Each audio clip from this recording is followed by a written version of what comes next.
Rugi korang yang tengok video ni tapi skip. Hari ni aku nak ajar paling-paling basic macam mana nak mancing. Tak kisahlah toman ke, haruan ke, siakap ke, peacock bass ke, jenahak ke, kerapu ke, paling basic. Terutama newbie jangan skip supaya tak ada salah faham. Nanti kalau langsung kau skip langsung tak faham. Okey. Hari ni aku berada dekat salah satu spot. Ni, okey.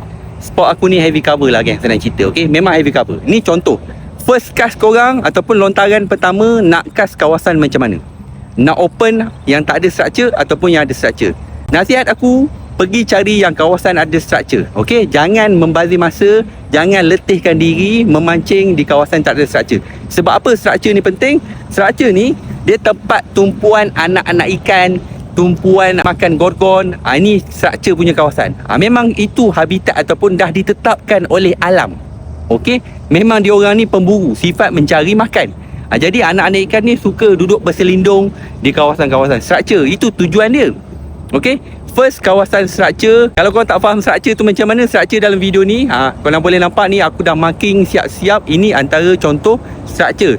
Tunggul kayu dia panggil structure, pokok samai teratai kita panggil structure, batu berkayu, tunggul kayu, itu semua kita panggil structure. Okey, mudah cerita, kita panggil satu je, structure. Okey, kawasan-kawasan macam ni ada potensi untuk ada ikan. Okey, first cast mesti kawasan macam ni. Lepas tu baru kat open spot.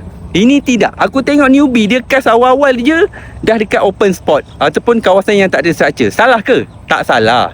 Cuma tumpuan ikan bukan berada dekat situ. Kalau by luck ataupun ada rezeki, memang akan makan. Cuma kita nak bijak ataupun kita nak ada strategi dalam memancing. Okey? Jadi itu first cast. Kalau korang cari jenahak ke, siakap ke, MJ ke, kerapu ke, tak kisahlah mana-mana yang korang nak mancing tu mesti ada structure. Ini sifat dia, nature ataupun memang semula jadi alam Allah dah cipta macam tu. Kita yang kena fikir strategi nak mancing. Jadi hopefully dapat something basic. Paling basic ni aku cakap kat korang, nak cari haruan pun sama, cari kawasan yang ada structure dulu. Okey?